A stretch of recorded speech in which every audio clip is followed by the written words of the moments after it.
welcome back Hi, everybody. to another episode with myself, Lewis, And me. Hi, Chris. Christopher. Yes, hello, everyone. Today, we're going to be talking about living in a secular world as a Christian. Mm-hmm. Um, Oh, my God. it- That's a whole... Ugh. Okay, keep going. yeah, I mean, That's no, a bag- it's that's a something whole that I bag. think it's fun. It's cool for us to talk about because, you know, we've grown up in church since we were Mhm. little kids, and I feel like as we've gotten older, our beliefs remain, Mhm. but our lifestyle has changed a bit. And at least for me, right? Mhm. So I don't know. I think I have a different view of now compared to when I was younger. Not that my beliefs in God haven't changed, but just things that we'll hit in throughout the Mhm. topic and stuff. So anyway, first of all, how you doing, Chris? I'm more than fine, I think. Doing good? Well, yeah, the cold has hit and the snow has fallen. I didn't expect the snow. So Yeah. I woke up one morning and I opened the windows and I'm like pure white and I love the winter. So I'm like, this is great. But then I go outside and there's ice everywhere. And then I'm like, yeah, maybe not. No, I hate the cold, bro. I'm too boricua for this, man. Like Yeah. in me, man. Like I just want heat 24/7. Yeah, I mean, I can. The thing is, at least with me, I sleep in the cold and I sweat less in the cold. So for me, it's just automatically better. It's just a discomfort with, Wait, well, with heat. I don't know. I think that's also has to do with the fact that I don't sweat a lot, and I don't sweat very easily. Oh, okay. Yeah. So in heat, I'm chilling. Yeah, no, I'm me, I good. can literally be outside. It could be 50 degrees or 40 degrees. And if I move, I will start sweating. And that's just like, I'm like, why? It's cold out. Yeah. Who yeah. cares? But yeah, no, I'm good. Thankfully, everything's okay. I'm glad. I'm glad that lining up for the holidays, yeah. which coincidentally goes with everything we're going to talk about today because my father's heavily involved with church. He's a pastor, and during Christmas and whatnot, they obviously have dinners, activities. Busy month. Busy month. I mean, my father had a busy month last month, and this month's going to be even worse. Thankfully, I think they're trying to strike a balance between doing activities and taking time off, so it's working out for them. But yeah, busy month for them. Okay. Busy month. Yeah, no, I remember those days very, very, very well. When being involved in church and your parents being pastors and everybody either needing to have a talk or whatever conversation they were gonna have, and how busy they were with the schedule of the church, and it was just constant going. Yeah, I stopped trying to make heads or tails of it a long time ago. I just at least the way I've seen it my entire life. I mean, I was brought up in church just as you were. My parents became pastors at an early age, very early age.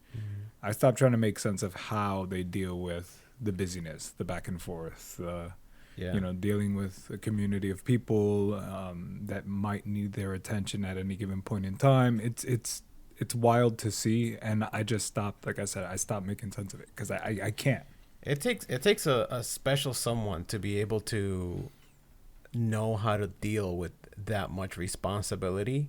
But in general, right? Like I feel like we don't think about that much of like how difficult it has to be a pastor, to have a whole congregation looking up to you and looking for you for advice and prayer. And it's just, you go to church on Sunday, you go to church on, if it's a bigger church, whatever, Monday, Wednesdays, Fridays, God knows how many times, right? But yeah, so how was your experience growing up in the Christian environment? No. Trying to look for the right descriptor, adjective, or whatever is difficult because on one hand, I can tell you all the negatives that there are, and there are plenty. I can roll out a laundry list of negatives. because, and anyone can look at a list of negatives, but being that growing up in a religious household, and having parents as pastors, it's challenging. So I can draw a big list. Yeah. But I tend to tell people, and I try to focus on the positive side of things. And with this, it's no different. So I would describe it first and foremost as a structured way of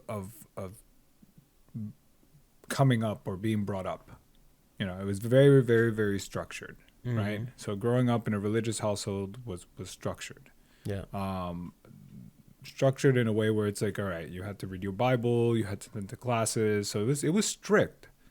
But looking at things in hindsight now, it's like I can also describe it as, how would I say, almost like innocent. Like it's almost like I wasn't tarnished by many ideas and many things. Since my parents were so strict with things, I feel as it enabled me, despite being bottlenecked into Christianity and a certain set of beliefs, it allowed me to question things in a very organic manner. I didn't have too much outside influence per se. Even growing up, we were kind of isolated. I'm pretty sure my brothers would be able to relate to this.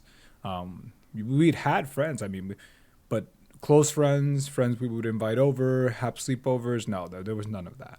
Really? Yeah, there was none of that. But that had anything to do with you being a Christian? I think it was a mixture of things. Not only were my parents trying to strike a balance between, having 4 kids and trying to provide for us, and at the same time trying to move forward as a couple and whatnot, and a growing family. I honestly think they just thought that was the best way to go about things, which is like restricting. It's like, all right, if we don't know you, especially if you're not from church, there's no way in hell you're gonna hang out with our kids. So it was kind of weird because I drew this line between me and other individuals, and it wasn't on purpose. It was because I understood that that's what my parents were doing, and I don't know, I didn't question it. And you thought it was the right thing? Yeah, I thought it was the right thing. Right. I was like, oh, but slowly but surely, interacting with people, I realized that it wasn't the right thing. It wasn't. So, but my parents didn't do it in a manner where it was disrespectful, or they didn't do it in a manner where it's like, oh, okay, no. It was just like, all right, that's not what we do. We don't allow our kids to sleep over anywhere. Yeah. We don't allow people to sleep over. It was very rare for us to be in the care of any other individuals aside from my parents or our babysitter at the time.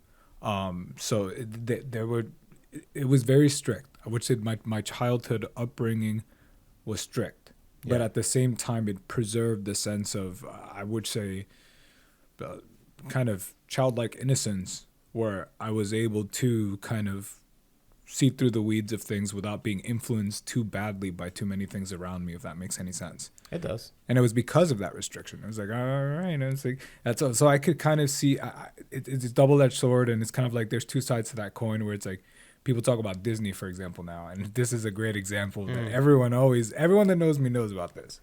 They're like, oh, Chris, have you seen this Disney movie? And I'm like, no. You weren't allowed. I wasn't allowed. It's like there was this idea, this notion back then that Disney was obviously out and about to do harm to kids. I don't really know what the whole thing was.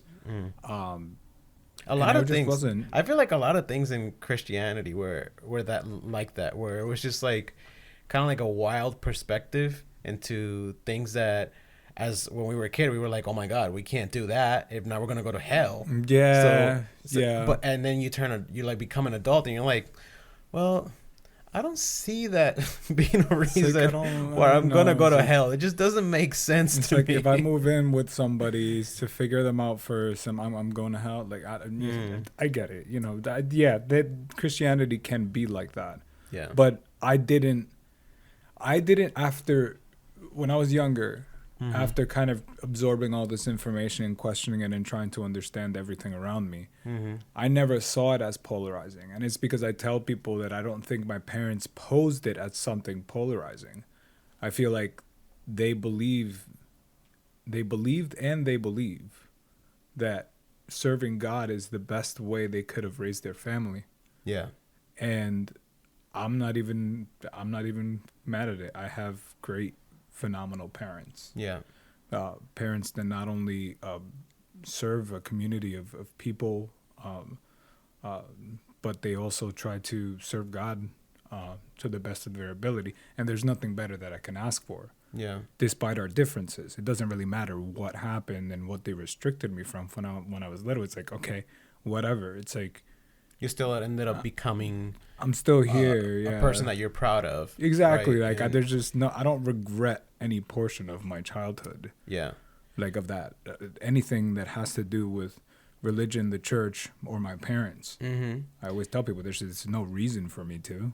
Yeah. I think I was kind of raised almost the same. I think definitely a little bit less strict in terms of like I was able to watch like Disney movies and sleep over at a friend's house or have them sleep over.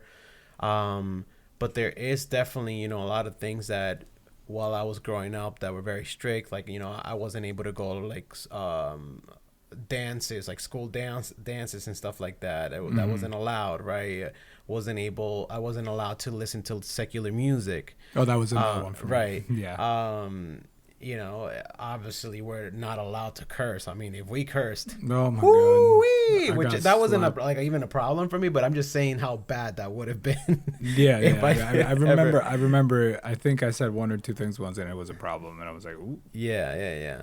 But overall, I think that for me, my overall experience of being a Christian, which again, people also have different meanings as to what a Christian is, but for me, it was a positive experience, right? I learned a lot about how to treat people in general, right? Forget about, yes, obviously creating a relationship with God and making sure that you have a relationship with him and introducing God to other people and stuff like that. But especially just, I feel like being able to understand how to treat others, which is something else that we'll also hit later. So yeah, we pretty much had similar. I would say a little more wound tight, at least for me, in terms of upbringing. Yeah. And honestly, I can't even say anything because 4 boys, we're 4 brothers. Yeah. All 4 of us, we were conceived and born in 5 years. So it's like. Every time you say that, right? I always forget.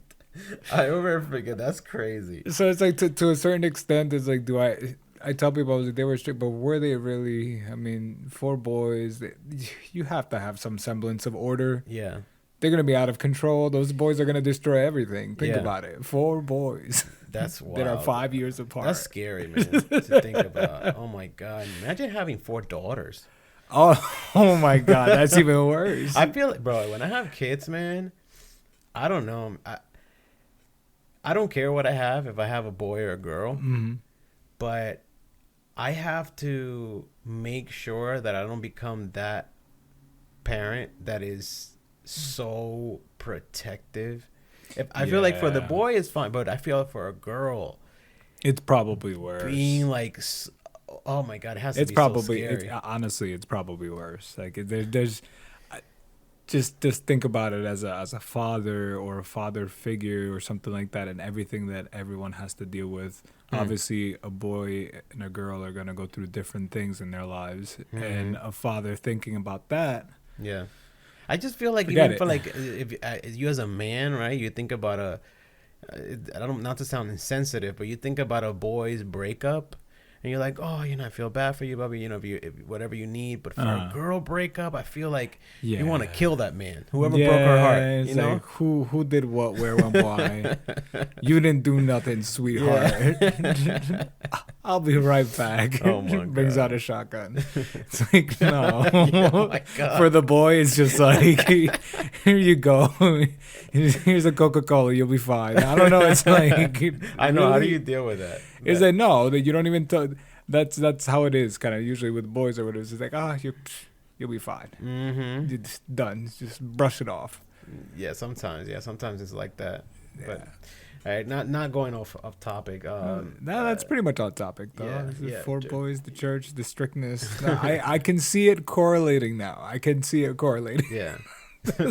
So let's talk about, I guess, our experience in church, right? Because I know that there are a lot of people that have this negative thought about church.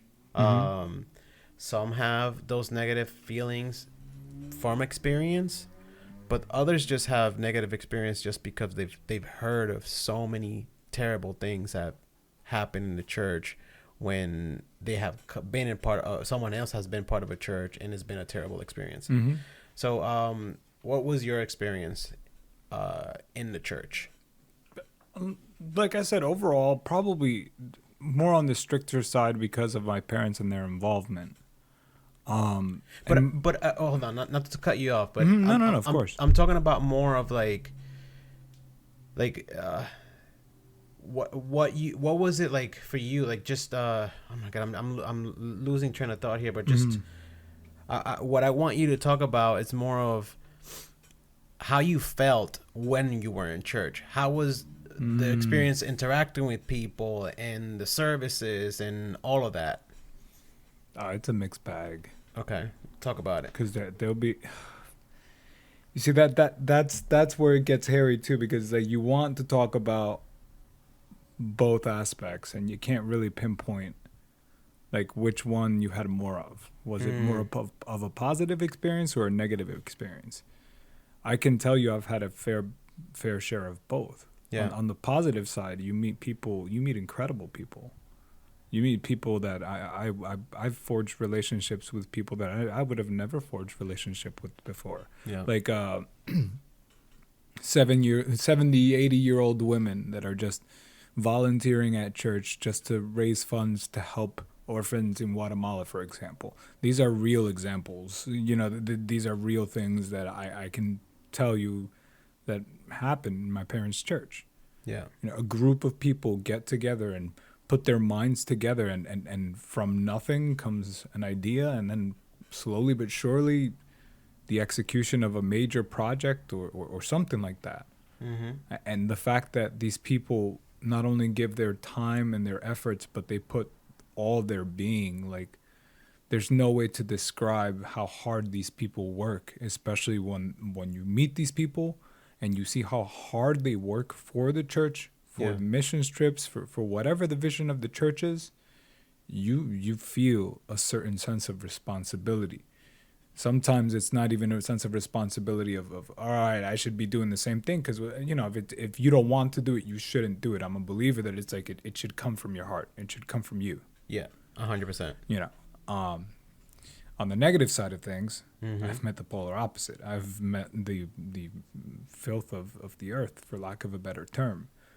Individuals that live not by a code, but live as chaotically as any other person that may not have a sense of morality or moral compass.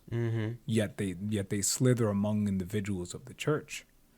And I've seen this, and I've understood that to be, for lack of a better term, the ugly face of not just church but humanity in general. And I think that's where people fail to kind of differentiate and see between the lines. You know, you said sometimes people have negative experiences. Sometimes they hear about negative experiences. Cool, that's great.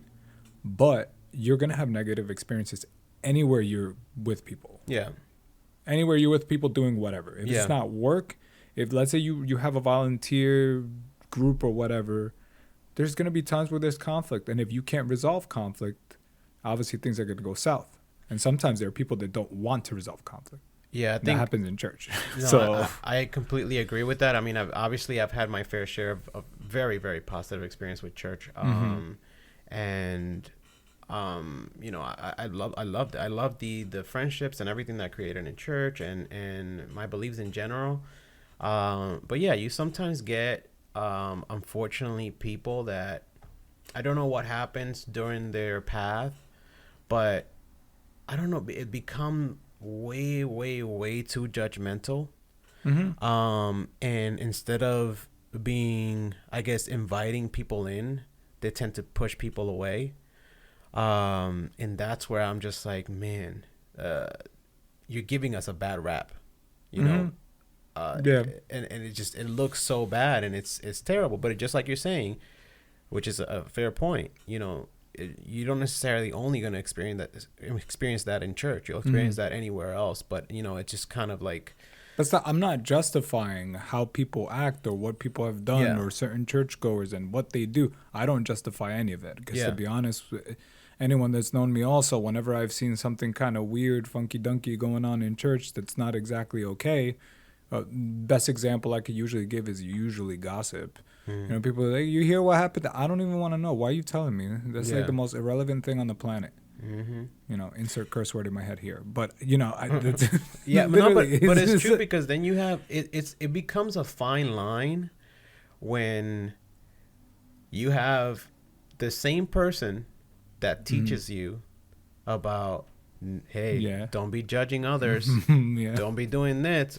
All of a sudden, he's after be in your ear talking about this other person, judging this person, doing exactly what they taught you not to do. And it's hard. You can't unsee or unhear that. Yeah.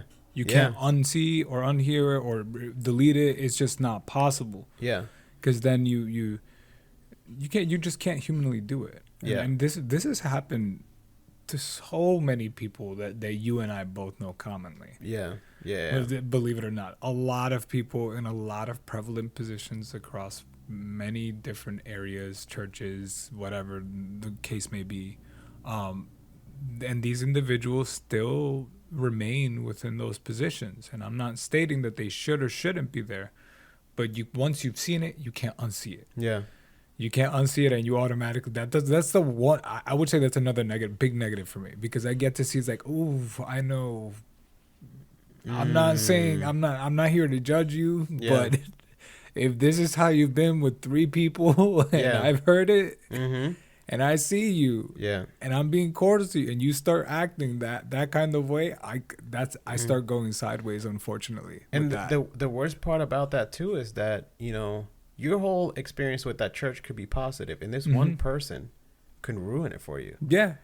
It could be one person that you just decide not to go to this church anymore, because this, you know, that every Sunday you're gonna see this person that you absolutely despise. Or it's almost not like a despise. I would describe that particular feeling almost like, wow, you were a damn hypocrite. Like listen, to each their own. Yeah. But I try to the best of my ability to live my life as non-hypocritically as possible. Yeah. And part of that is trying to treat everyone with respect. Yeah. And a sense of cordiality. And if they can't do that in return, then there's problems. But there's just, I don't know. I wouldn't describe it as hate, more like a very strong distaste in my mouth when I deal with people like that. Yeah. Yeah, no, I get what you're saying. And the worst is when you find it in leadership, because that's when you, to your point, one person can tumble and ruin the experience that another person may be having in church. Yeah. It could be all positive till that point, until that one person. Yeah, it stinks, you know, but it does, again, kind of because I don't want to. I guess I wanted to talk about this more towards the end, but I'll bring it out here because I don't want to. Not forget about it and whatnot. Well, not forget about it, but I want, like, whoever's listening to, like, understand where, like, my views are, which is, I believe in God. I believe that God exists, right? I have my own personal relationship with God, but I know that the way that I live is probably not the best way to live as a Christian. When I say it, what I mean by that is, if I wanted to drink, I'll drink. If I wanted to go out dancing, I'll go out dancing. If I wanted to get a tattoo, I'll get a tattoo. But I don't think, personally, for me, I don't think that that's going to diminish my relationship with God, because since I was little, I felt that I had a relationship with God. I've trusted it. I've seen it. I felt it, right? And as I've gotten older, and things that I probably wouldn't have done when I was younger, I'm doing now. Again, nothing bad, but just saying that the things that I do now, I haven't felt that my relationship with God has changed. So anyway, just saying that's important for me to express, because I think if you feel, again, a lot of people will disagree with this, but in my opinion, if you felt that you have a good relationship with God, you pray, you talk to him, you feel feedback from him, and whatever it is, then you do you. You know, don't feel bad because, I don't know, somebody else is telling you that you're doing things incorrectly. What do you feel in terms of, I guess, just having a relationship with God? What is your relationship with God like? So I would probably resonate and say similar to you, where it's I think the textbook definition of Christian or Christianity, or the way it was perceived, or maybe even the way it was perceived when I was brought up, I definitely don't fit that mold. I would say I'm more of I would say I'm a polarizing per se Christian. There's no other way to describe it. I don't congregate in church every Sunday. Me neither. But I try to pray as much as possible. I believe that there's power in prayer. You know, a lot of people were like, "Oh, you know, it's just pray." No. I've seen and I've heard of many things happen through prayer. Yeah. You know, and people would say, "Yeah, you know, it's random coincidences." No, there's a certain amount of times that you can attribute things to random coincidence, and there's a certain point when you have to tell yourself, it's like, whoa, okay, there's something bigger than me out there. There is something way bigger than. Yeah. And then I don't know, and I tell people, like, when I describe to them my belief and stuff, and I tell them that it's similar to you and whatnot, but I tell them, I was like, I'll uncomplicate God for you. I really will uncomplicate him in 2 seconds. He's way bigger than any one of us, and we cannot understand him completely. Yeah. So based on those two things, I don't know what your relationship is going to be with God, but he wants a relationship with you. Yeah. You know, so I feel like for me, it's what Christianity or what God is and what the church is, and it's a complex labyrinth for me. Probably even more so. I would say maybe even more so than well, everyone's relationship is different and everyone's situation is different. Yeah. But for me, it's even more polarizing, I think, is growing up, you know, Christian parents. Now I don't necessarily congregate, but I fully support my parents. I'm not ashamed of them. Yeah. I love them, and I know they love me. Yeah. Same here. And we see eye to eye, you know, and it has nothing to do with our differences and everything to do with the love we have for each other. And I think that's one of the biggest expressions of God's love.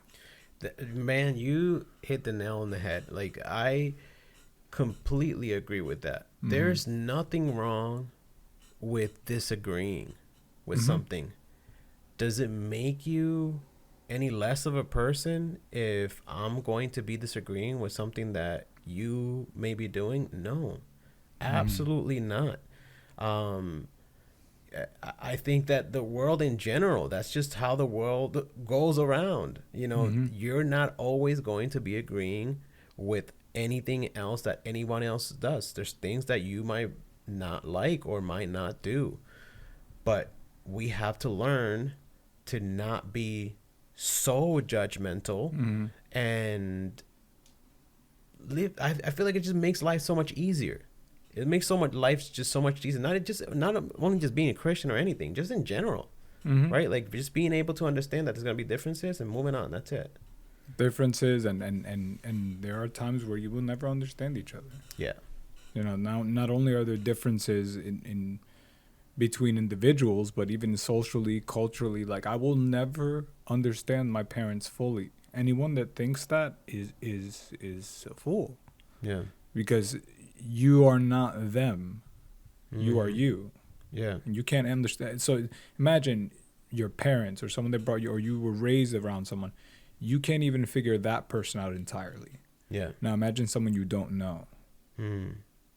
And how much you'll disagree with that person and how many differences they'll have. Yeah.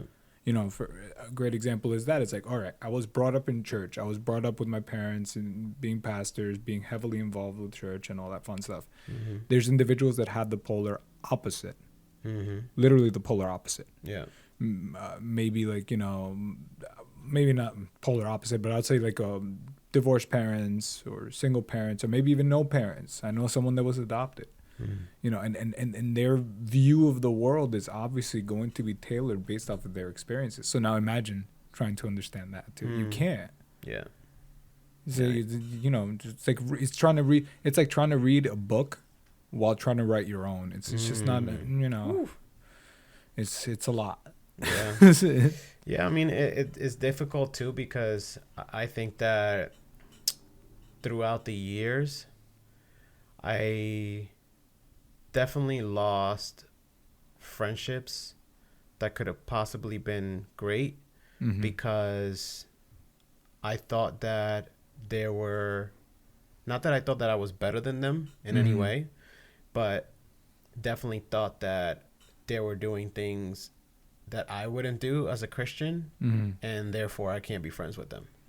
And now as an adult, I can't think any way more opposite than that. Like, I really don't judge anything. I just saw Brielle jump. Sorry. I really don't like to assume things that, or assume that if somebody, a friend or anything, or anybody that I meet, that because there might be differences that I'm not going to be able to have a relationship with them. Yeah, they're I you see that's where I tend to be a little more cautious. It's like, I know you say that and it's like, but I tend to be where it's like, all right, there are certain things that will cause me to Yeah, I guess, like, yeah, you know, certain but if I get what you're saying. Yeah, like I'm not trying to say that if this person is like a complete like idiot, like, that he's a murderer. I want to be friends with you. No, I should rephrase that better. Yeah, what I mean is just like, again, a person that I could be friends with, that I can have fun with, that, you know, we can have good conversations, a good relationship and everything, but they might have little things that you know, we disagree on or whatever. It's not going to ruin my relationship, right? We could talk about it. We could have our differences and move on. And yeah, but something else that I guess we'll talk about, or if you wanted to go into that topic, I know that's a little bit more sensitive. Which one? We'll talk about music first. Music, okay. We'll talk about music first. So, what kind of music did you grow up listening to? And what's the difference now? Why you gotta ask it like that?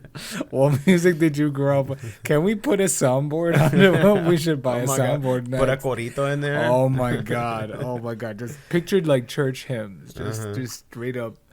Yeah. Like I said, we were limited in what we were exposed to, so the majority of our music was religious. We had a lot of VHSs that had these old ass songs, and I still know them. I can literally go on YouTube. I think I've done this to everybody I know.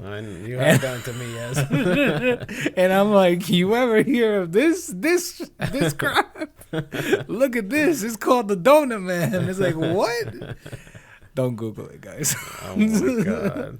But anyway, like things like that. Now, like, what don't I listen to? Now it's like the complete opposite. It's like I still listen to Christian music, which is the crazy part about about it. I tell people I still do. Well, I don't think that's crazy. I mean, we grew Yeah. up with it. You know, it's like something that's still to today, right? Like, Or even newer tracks, like not even the ones I grew up with. Like, yeah, no, me too. I have a Spotify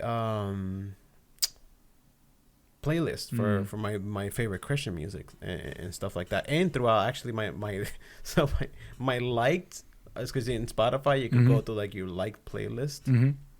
My liked playlist, it is the most diverse music ever. You could be having like reggaeton on, and then all of a sudden an alabanza comes on, it's like, and then like, all of a sudden hip hop comes on, and then a bachata comes on. It's all over the place for me. It's like, God forgive me, and then it's like, ven a perrear conmigo.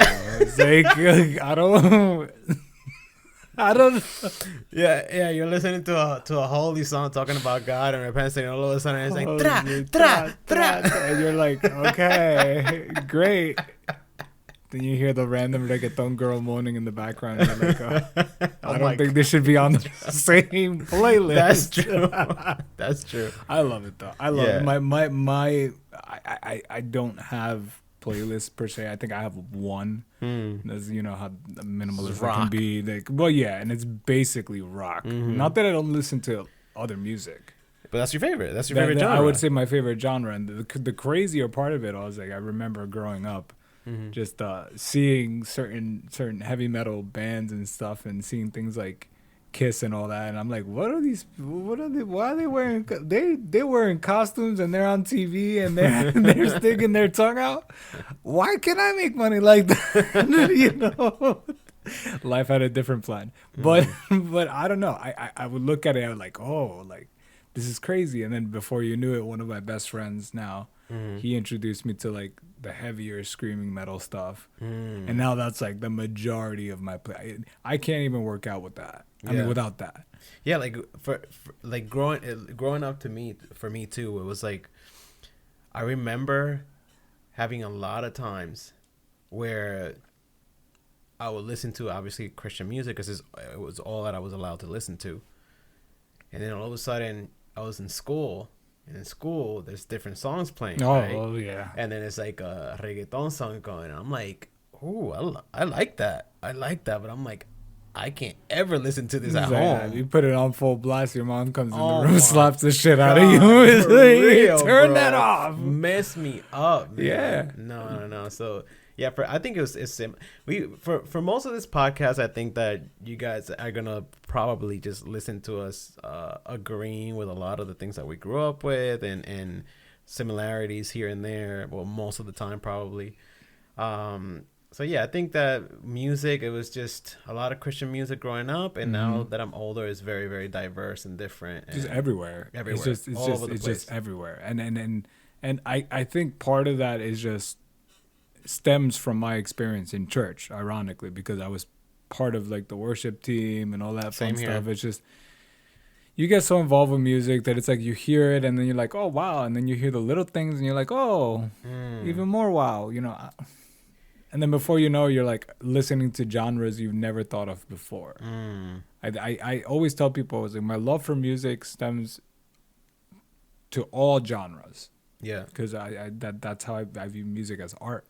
And that was ingrained in me in church. Yeah, I think for that, I think that's one of the reasons why I love music in general, like so much. It was because of the influence in church. Because for me, like growing up listening to Christian music, because in Christian music too, you can listen to Christian salsa and Christian reggaeton and all of that. So I don't know. I love music. It's such a big part of my life. So I don't know where I'm going with that, but yeah. So talking about music and what we liked and everything, let's talk about tattoos. I'm gonna get 2 sleeves. No, I'm just kidding. No, that was. Oh my god, that's like the biggest thing in church. One of the biggest things for real. Yeah. No, it really was. Seriously. Yeah. No, if you came in church with a tattoo. Oh. Yo.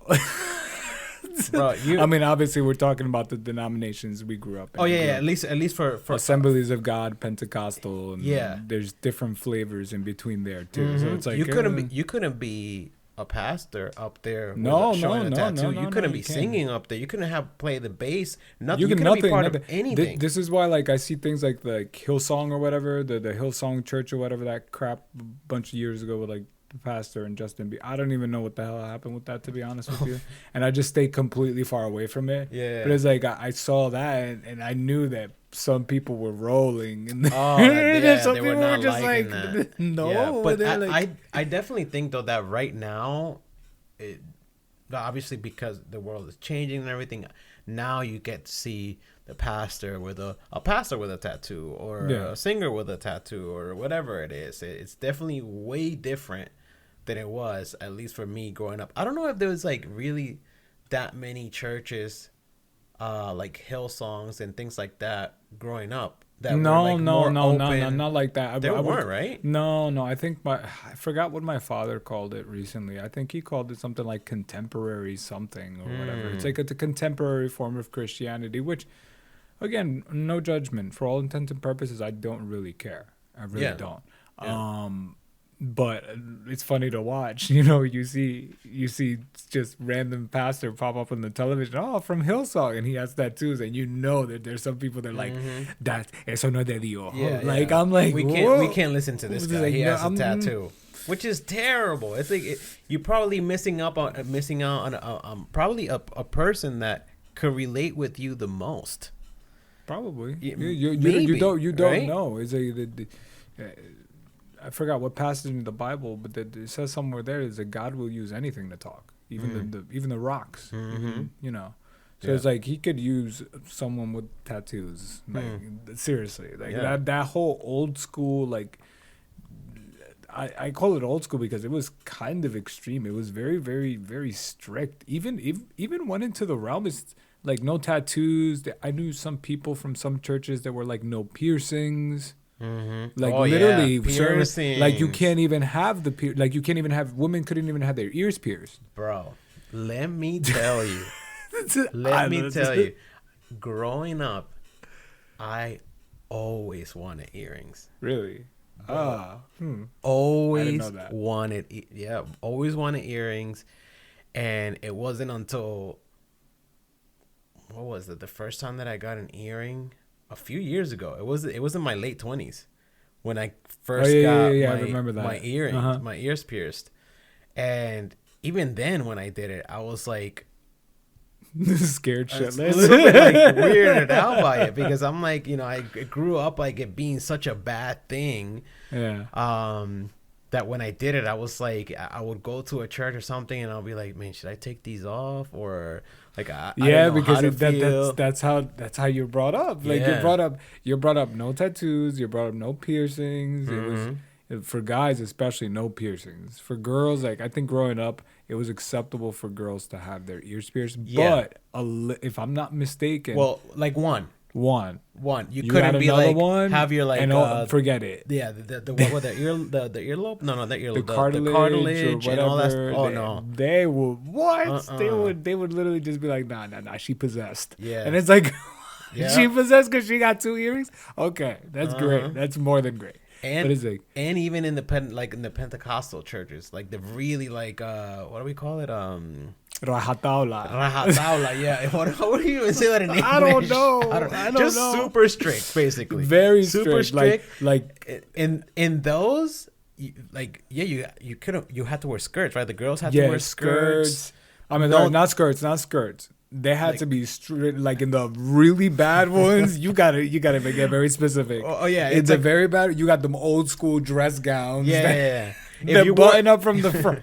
If you wore a skirt, it couldn't be tight fitting. No. It had to be a long skirt. Couldn't be short. It had to be past your knees. Past your knees at least. Like at the very a couple least. of inches past your knees. Yeah, and you can't show no skin. If you see your color tones, if we see that you need some tanning, it's not. That's not it.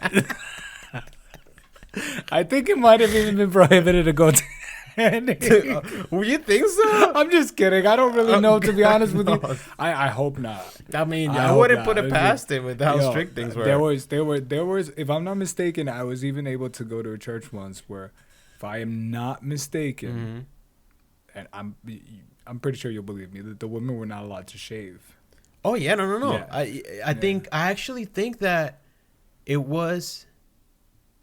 Yeah, I think.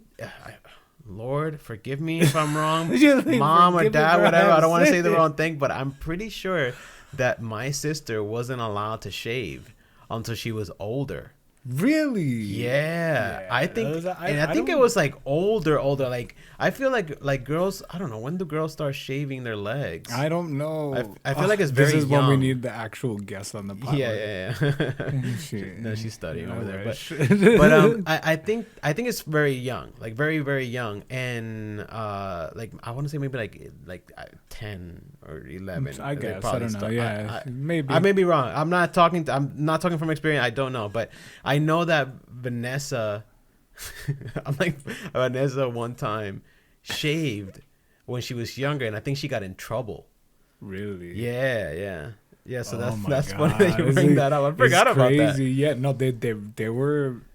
It's old, like straight up old school, and then there was other crazy, not crazy rules. I'm not gonna call them crazy because again, it's custom. It's just us humans trying to make sense of things, and in that case trying to make sense of church and religion and God. Yeah. But there were some churches where if you were a woman and you had pants on, it was like no. Damn. First of all, yeah, you couldn't wear pants. You couldn't wear pants. That's why it's like, yeah, so you have to wear skirts.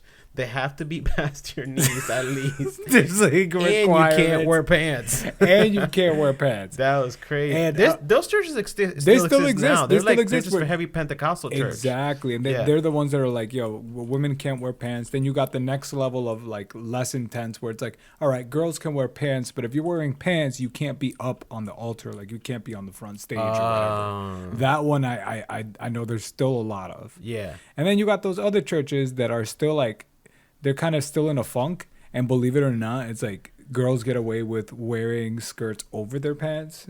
Don't ask me why. Wait, what? I've seen that they've done that in a couple of churches that I've been to, and I'm like, okay, that's a nice hack. I get it. And they just straight up take it off when they get off the altar. Yeah, what? They put a skirt on top of the pants because they don't want the pastor seeing that they don't got no skirt on. That they don't have a skirt.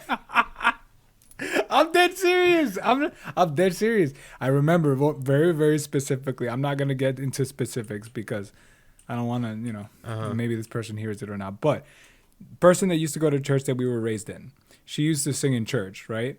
And we went to Ecuador, and we lived in Ecuador between the years of 2000 to 2003. So say this is like 2004 probably.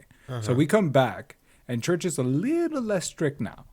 So the way she got away with practicing on Wednesdays, she didn't want to come in a skirt, especially in the wintertime. She brought a skirt in. She would put it on, practice, so that, pastor would never say anything of it. Pants, but with a skirt on top of it. No, you're saying, hold on. Are you confused? Are you saying she would wear pants and the skirt on top of the pants, or the wear a skirt on and then put the pants on top of the skirt? No. Put the pants on and then the skirt on. So the pastor, so they won't say that she didn't have, so they don't say that she's wearing pants. She wore a skirt on the altar. And I'm like, great, that's a great hack. That's so 2004, reading between the lines. But at that point, just take your skirt off. Because you have pants now. Yeah, but she's on the altar. She was practicing. She was. I get it, but you have pants underneath your skirt. Take your skirt off. I know. Or the pants off. What is the point of having the skirt? It's for the pastor. That's whatever. It's one of those things that never made sense to me. That's weird. Never made sense to me.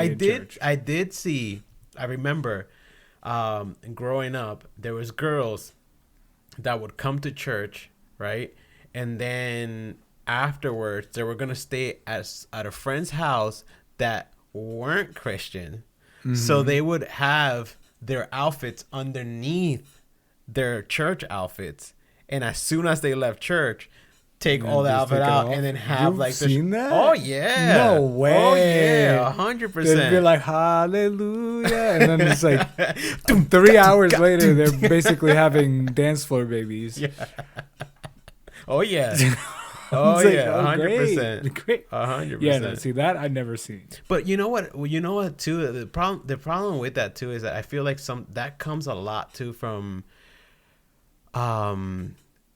girls that grew up with that like so strict that it was almost a thing of like they were missing out of this opportunity and they wanted to be Yeah, it's part like of the it repression, and experience yeah. that. So they were nobody's gonna tell them what to do or what And they as soon wanted as to those- experience that. As soon as those Sundays clothes came off, she was free Oh yeah. in every respect of the word. Let me stop. 100%. Let me stop. No. I have to agree with you 110%. There definitely are things and are behaviors that people gravitate towards because you repress them from it and stuff like that. Yeah. Like, I'm pretty sure that if my parents and whatnot would have spoken to any one of us about certain things like alcohol and drugs, for example, that certain results of certain situations would have been a little bit different. Mm. You know, but again, life's a learning process. Yeah. And all that fun stuff. You know, you can't go back and change the past. But I believe that if there was less repression and maybe more openness about certain topics that are relevant to mankind, relevant to all of us. Mm-hmm. You know, there's going to be a day when if I have a kid, there's going to be a day that you're going to be offered a drink, and then it's going to make you feel good, and then you're going to think it's good, and then it's going to make you feel like shit the next day. You know, that's literally what I would tell my kid. You know, but again, But you do your own. You decide what you're gonna do. Yeah, I'm just exactly. guiding you and telling you, hey, I'm this trying is to a tell you, don't possibility. go But I'm down, also yeah. not restraining you yeah. from making your own choices, which is becomes a thing in the Christian world, right? Yeah, it really does. We're shielded so much from certain things that when you grow up, you have no idea what you're up against. No idea sometimes. And I guess I should specify. It's like, I don't know. I feel like it almost becomes like this cult. Like you can only be friends with people that are Christian from church that have your same beliefs, and that's it. And then you start working, you start meeting people that don't have your same beliefs, don't go to church, and you're like, this person is actually dope. Like, why am I not being allowed to be with this person or interact with these people? And it creates this false sense of like, I don't know what to call that. I don't know, but it does come to challenge your identity, like, in the church. I've always told people, I've never had a hard time with that. Because I've always, early on in my life, I've noticed is like, all right, my parents are alienating these people because of church, because of XYZ reasons. But let's look a little beyond that. I'll give a good example. There's certain parts of our family that we don't see. Yeah. And that we didn't see when we were little, right? And I always tell this to people. I was like, this has nothing to do with the correctness or the incorrectness of this decision, but my parents took an active role in keeping us away from individuals that likely would have not been the best of influences. Yeah. And that includes family. Yeah. You know, it's hard to say because that's your family, you know, you share genes and this and that, that's great. But there comes a line, you know, where it's like, all right, if you're on this self-destructive path where I really want my children or whatever to see this, to be exposed to this, to just be around it. Yeah. You know, some people would say it's extreme to shield your kids in that manner. And then on the flip side, I think in some cases it may actually be necessary. I don't disagree 100% with that. I think that there needs to be a certain balance, right? Of yes, wanting the best for your kids, but also, like I said before, just allowing them to make their own decisions with your advice. Because it just becomes later they could grow up to resent you. And I can't say that I ever resented my parents, but I did have times where I was just like, man, I was kind of jealous of my friends because they were gonna go out and dance, or they were gonna go out and I don't know, just do something that wasn't involving the church, and I wasn't allowed. And those moments were like a little bit like, oh, man, I wish maybe that I wasn't Christian at this moment to like be able to but now hang in out. hindsight, what do you think about those times? Well, because for me, I don't think they would have been anything bad for me. Like, obviously, I'm not talking about like, if my parents were preventing me from like being with somebody that was doing drugs or something, and I wasn't gonna be with. No, not like that. It was just friends that were part of my life that my parents knew and were great friends, but outside of being friends, we weren't allowed to do many more other things with them that was like outside of church. You know, like I said, like if in school, like again, if it was a dance, we weren't allowed to to Well, do yeah, that. hell no. It was a miracle I went to my prom. Yeah. Well, yeah. Well, that's old. You're older then. I mean, you're still on your parents' household, but Yeah. yeah. I don't know. But for me, it was that extreme. Like I'm telling you, like I didn't go to any dance, and I went to prom because a girl asked me. She was just like, "Yeah, let's go." And I'm like, "I don't really want to." And she's like, "I'll buy your ticket." I'm like, Of course, if it's free, Chris will be there. And then I'm Maybe. like, "Great! This means I gotta rent the tux though." Like, really? Oh, yeah. yeah. So I actually So you went with a girl? Yeah, and it was. I'm telling you, it was out of the blue because I actually didn't want to go, and I knew my parents weren't okay with me going, or at least I thought they weren't, until I told them that she offered, and then they were like, "We'll just go," and I'm like, "What?" I was about 17, 18, 17 or what, I don't even know, but I literally turned around. I was like, "You guys want me to actually go to this thing?" I'm like, "Okay. Fine." Like I was so surprised when they let that happen. Yeah. That's how extreme it was for like that. And I was even surprised doing a school play. I did a school play, I think in 2007 or something like that, or 8 or I don't know, 6 or 7, and they were almost not letting me do that. But eventually they were like, "Here, okay, whatever," and I'm like, Yeah. so that's how strict it was. My parents were like, "No acting." Yeah. Why? Because Disney. Because Why? Because skirts. Skirts on the altar. yeah, because you're probably in the musical or whatever it might have been. You're probably gonna sing something that is not Christian. That, and you're with other people as well, like that are not of the church, et cetera, et cetera. And what kind of influence will they be? Blah blah blah. Insert. I say blah blah, but again, everything has its reason. At least that's what I tend to think about things. Yeah. And that's no different. My upbringing is no different. There's a reason for it. So. And I guess moving on and a subject that, again, like I said before, if you felt comfortable talking about, it's up to you. But how was your growing up, being a Christian, but knowing that you were gay? Oh, it was terrifying. That was terrifying. Yeah.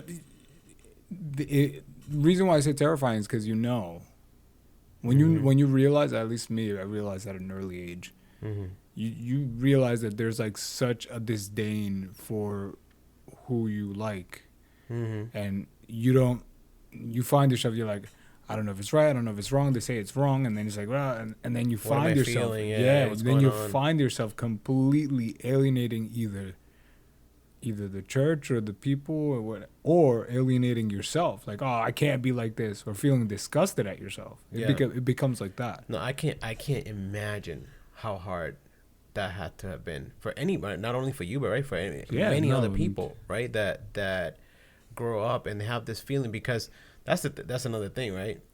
As certain Christians, or a lot of Christians, I should say, believe that you're not born this way. That this is just your brain is not work. It has been persuaded for you to be thinking this certain way, and now you're confused. Yeah. And that I can't imagine how Yeah, terrifying and that has to be. Yeah, no, it's completely, because it's like you're literally torn. Mm. You're Yeah. like, all right, this ain't going away. This is me, and I tell people all the time. I'm like, I would think to myself, am I harming myself? Am I nothing's You start to question every sense of your identity, because you're like, all right, I don't know what's right or wrong then. Yeah. I'm like, all right. And then at the risk of losing all of the connections and people around you, like if they find out, you're like, no. Yeah, and then being absolutely just terrified because you think, I'm assuming, right, this is what your feelings were, that you're thinking that, oh my God, am I going to go to hell? Like, Yeah. if I'm not going to be able to make it because I feel this way. That, and I was that, yeah, that was up there, but at the top of my concerns were my family, and was I going to see them again? That was a very real. Where you're going to be accepted. Not even accepted, because I don't care about acceptance. I mean, to be honest with you, it's like whatever. It's just, was I going to be able to carry a relationship with my family or not? Those were real questions that went through my head. My brain built all these scenarios at a very early age, and I determined at a very early age that I needed to save every penny, because the day that I come out, or the day that happens, I might be without shelter. Man. Now, I'm not stating that my parents are those types of individuals. Yeah. No. I merely stated that because of how I was brought up and putting things together as my brain works, and as a human, you put two and two together and you're like, I got to be ready for disaster. Yeah. You think that as soon as you mention this, you're going to be exiled. Yeah, from pretty your much. family. It's pretty much. You're no longer going to be their son or daughter, whoever it is, anymore. And I can't imagine how terrifying that must have been. No, it's challenging. And then when it happens, like navigating through all of that, and navigating through different people, not just your parents, but even people that find out, the church and things like that, and their preconceived notions of who you are. They change. Et yeah, some of them do change. Yeah, some people start acting differently around you. Some people act different, I'm sure. Positively. I've had both ends of the spectrum. Yeah, I've had one end where it's like I got the cold shoulder. Then I got the other end where it's like I've had people, and these people know if they ever listen to this, they were so impactful because all they told me during that time, and I know they found out because I'm not stupid and they know I'm not stupid. They literally said, we know you're going through something, but it's going to be okay. Yeah. And these are people very close to me, very close to my parents. It's going to be fine. You'll be fine. You're still like a son to me. You call me. You knock on my door if you need me. Yeah. And I've even gotten offers like, I want you to come over. I want you to, let's talk. I want you to be okay. I want you to be okay. Yeah. And it's ironic because through those experiences in church, I was able to see again at what I was talking about before, the actual face of God. It's like some people say, you want to see the face of God, you look next to you. It's true. I look at these people, especially those individuals I'm talking about, and they said those very few words, but that's all I needed to know to understand the type of person that they would be in my life. Yeah. Right, and the type of person that they are in my life. And I noticed right then and there through those experiences that what I was going through at that point in time, the consolation was someone always has it worse because I'm not dying. Yeah. At least I'm okay. And the second part of that consolation was, there's people that actually, it doesn't. We might disagree. I don't really know, but they don't change the way they are with me. They love me just the way I am. If anything, it's drawn us closer. I've been closer to these individuals, and it made me understand that reactions from family or negative reactions from people that care about you sometimes just stem from their want of. They just want the best for you. Yeah. Truly, they just want the best for you, and you doing this challenges what they believe. So it's like, yeah, man, it's sad. It's super sad. I'm sorry that that happened. And how hard. I can't imagine how hard that must have been for you and for anybody out there. That grew up in a church and had to deal with those consequences. Not consequences. With I guess with that, with the backlash that yeah. we did with Yeah, with everything that they had to deal with. Mm-hmm. And it sucks. I was gonna say it sucks because, it just, I don't know. I've had times where, obviously I won't mention any names or anything, but I've had times where, my invitation to somewhere or something into that extent has been revoked because I have a gay friend that might be coming with me. I don't doubt it. Yeah. And I'm like, how are you going? I don't want to talk too much about that because I feel like I don't know. It's just No, I think we should because that's where I think the line is crossed, in my opinion. Yeah. Because I in no point in time, despite me saying when I was younger that I had to prepare, right? Mm-hmm. Because I thought I might be without a house, who knows? Mm-hmm. I at no point in time felt like I was going to be without a house, that I had no family. Yeah. I was able to see through it. There was frustration, but I was able to see through it, Mm-hmm. and see that, you know what, it's just they truly want the best for me. They're not just, but then there's the other end of the spectrum where people let this grasp of what they believe in Mm-hmm. take a hold of every aspect of their life, and then they try to instill that control Yeah. onto other people or whatever. Yeah. And I've never experienced this 110% because, or 100% because my parents were never like that. Despite despite what I expressed before, us being a little more socially distant from other people. Yeah. At no point in time did my parents ever demonstrate or give an example of mistreating other people. Mm-hmm. If anything, it was the polar opposite. They Yeah. told told us you treat everyone with respect, with dignity, and you treat everyone with the same love that God has. Which is crazy because I've had that same person Mm-hmm. that has told me, "Hey, treat people with respect and don't treat them differently because of certain." But I've had also with that same person had the interaction and being like, "You're straight. Why are you hanging out with gay friends?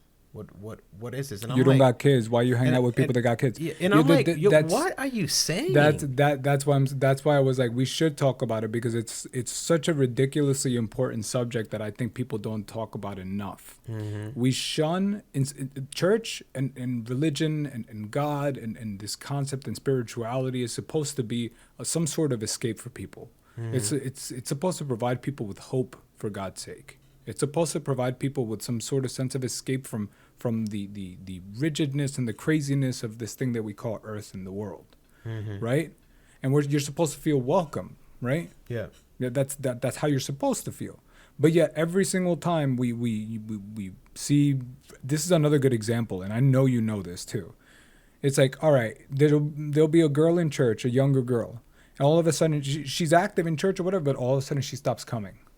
Mm. What do you think happened? Yeah. It doesn't take a rocket scientist Yeah. like growing up in church, like, oh, she probably got pregnant. Why is she not coming to church? Because she's going to feel shunned. Yeah. She's going to feel like people are literally looking at her. Yeah. It's like, how do you think people are going to feel if they know that's exactly how you feel about them? Yeah, that's true, man, and that's what it becomes a problem, because then Mm. it just pushes people away, right? And it could push a good Christian away, and I say good Christian, I'm saying like a person that is really like in the church and believes in it and everything like that, and then all of a sudden they make a mistake, and they're like, I can no longer come here. That's As much as I literally- want to, I can't. I would say a decent amount of people that I have conversations with, Mm-hmm. that they stop going to church. That's one of those. That's one of the. It's like, oh, too, yeah. they and the pregnant girl example is not an uncommon one. It's It is not. not uncommon for a teenager to get pregnant, or it's not uncommon for a woman in her early 20s to get pregnant. And if she does get pregnant out of wedlock, all right, so then what? Yeah. But the church puts it, and I get it. And there's things, and there's the Bible, there's rules, and this and that.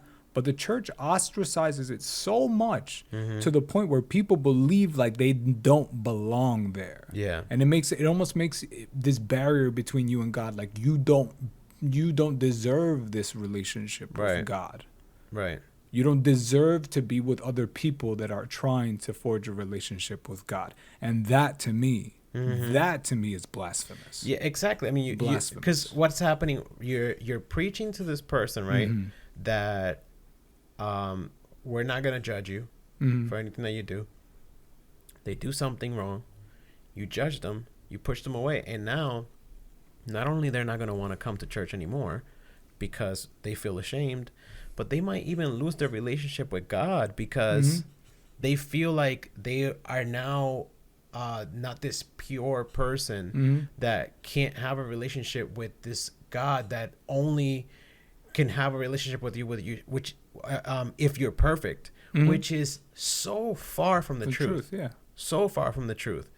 To kind of just bring everything into like a conclusion, I think that I'll let you have your own opinion and I have mine. So, in my opinion, right, if you think that, if you believe in God, right, you have a relationship with him, have your relationship that you want to have regardless of what anybody else thinks, because at the end of the day, I think that you know in your heart if you're doing something wrong or not, right? I don't think it takes a rocket scientist to be able to understand right from wrong. Obviously, with church terms, it might be a little bit blurry lines where people believe in what's right or wrong. But at least for me, from what I feel, right, I can go to bed at peace knowing that I believe I have a good relationship with God. What is like your kind of like closing thoughts into obviously something that we could talk for hours? I know we went over time and I wasn't expecting that, but I would say the same as you said. If you have a relationship with God, I encourage you to keep it, because I believe that nowadays there's not enough of God in people's lives, for lack of a better term. And I'm not saying I'm perfect. I mean, we've obviously spoken about certain subjects here. Far from perfect, yeah. Yeah, but God and church and all that stuff, or seeking God, whatever that may be, I'm trying not to restrict this into the Christianity realm. I just tell people and encourage them to seek of God, however that may be, and try to listen to God and talk to God. Let it be your own journey. Let it be your own journey, and also ask him to guide you. You'd be very surprised. You would be very surprised what would happen. And I can't tell you where your journey will lead you, but I can tell you that it's going to get you farther than where you are today. I can also tell you that if you don't have a relationship with God, you don't have to be this mega religious person. You don't have to be brought up in church. God is infinitely complex, yet so simple. Yeah. Very, very simple. So it all just requires a willing heart. Pretty much it. Yeah.